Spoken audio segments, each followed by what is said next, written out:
મોરબી તાલુકાના જેતપર ખાતે ખેડૂતોનું આંદોલન ચાલી રહ્યું છે। આ વણાંક ઉપવાસ પર 9 ખેડૂતો બેઠા છે।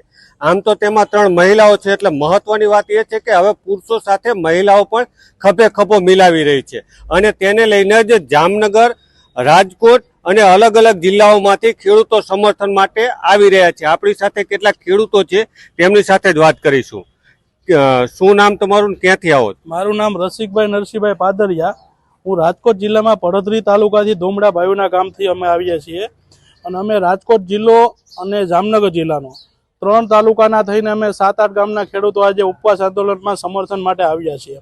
હવે વસ્તુ એવી છે કે આ અદાણી કંપનીની જોહુકમી સામે લડવા માટે ખેડૂત કોઈ લડવા માટે કે આંદોલન કરવા માટે તૈયાર નથી, પણ મજબૂર ત્યાં થઈ ગયો છે કે લોકોને અને ખેડૂતને સમજવા જેવી વાત છે કે અદાણી કંપની એના ફેમિલીની, એના છોકરાઓની, બધા ફેમિલીના મેમ્બરના બૂટ ચપ્પલનું બિલ એક જાહેર કરે। ઇન્કમ ટેક્સમાં એ લોકોએ આપેલું હોય, બૂટ ચપ્પલ કપડાનું બિલ જાહેર કરે। લોકોને સમજવા જેવી વાત છે કે સમજે, લોકો ખેડૂત સમજે। ઈ બૂટ ચપ્પલના ભાવના જે પ્રાઇસનું જે ખરીદી કરે છે એ લોકો અને પહેરે છે। મેં અમારા 7 ગામના ખેડૂતોને જે નોટિસ આવેલી છે અને એમાં જે રકમ લખેલી છે એ રકમનો ટોટલ ફિગર કર્યો ને તો કદાચ એ લોકોના બૂટ ચપ્પલ અને કપડા, કંપની વાળાના ફેમિલીના બૂટ ચપ્પલ અને કપડા જૂના વેચવા જાય ને તો એનથી વધારે પૈસા આવે।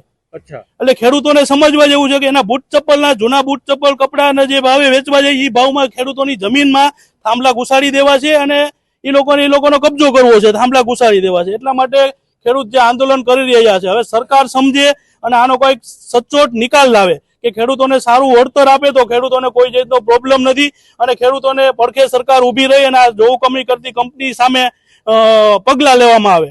એટલા માટે ખાસ અમે અહીંયા આંદોલનને સમર્થન આપવા માટે આવ્યા છીએ। જય જવાન, જય કિસાન। તમારા ખેતરમાંથી વીજપોલ નીકળે છે અથવા તમારા જિલ્લામાંથી ક્યાં વીજપોલ નીકળે? હા, મારા ખુદના ખેતરમાંથી પણ વીજપોલ નીકળે છે અને તાર પણ નીકળે છે અને અમારા આજુબાજુના ગામના ઘણા બધા ખેતરો અને લગભગ 60-70 ખેતરો ખેડૂતોના ખેતરમાંથી તાર અને થાંભલા નીકળે છે। અચ્છા, એટલે તમે અત્યારે કેટલા ખેડૂતો આવ્યા છો? અમે અત્યારે બધા ગામના થઈને 50 આગેવાન આવ્યા છીએ।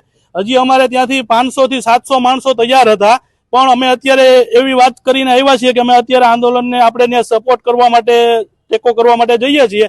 જરૂર પડશે તો આગળ જ્યાં જવા માટે તૈયાર છે અમારા બધા ખેડૂતો। એટલે રાત્રે જે ભજન ડાયરો છે તેમાં રોકાવાના કે નીકળી જવાના? ના, ભજન ડાયરામાં નથી રોકાવાના, પણ ખેડૂતને તકલીફ પડતી હોય અને ક્યાંય આંદોલન કરવાનું હોય, ક્યાંય સરકાર પાસે વિનંતી કરવાની ભાગમાં છીએ, દુઃખના ભાગમાં અમે છીએ। મોજમાં બીજી કોઈ વાતમાં ખેડૂતો અત્યારે ખેતીનું કામ ચાલી રહ્યું હોય એટલા માટે નવરા ફ્રી ન હોય, એના માટે અમે સરકાર પાસે જયારે અમારે વિનંતી કરવા જવાનું હોય ત્યારે અમે બધા ખેડૂતો તૈયાર છીએ। અચ્છા, આમને ખેડૂતોએ કહ્યું કે પાર્ટ 2 ચાલુ છે, પાર્ટ 3 કરવામાં આવશે, ગાંધીગીરી ચાલે છે, સરદારગીરી કરશે, એમાં પણ સમર્થન? હા, એમાં પણ અમે તૈયાર છીએ। પાર્ટ 3 માં તૈયાર છીએ, પાર્ટ 4 માં તૈયાર છીએ અને જીવશું ત્યાં સુધી લડશું, પણ અમારી ખેતરની જમીનું અમે આ લોકોના જૂના બૂટ ચપ્પલના ભાવે દેવા માટે ક્યારે પણ તૈયાર નહીં હોય।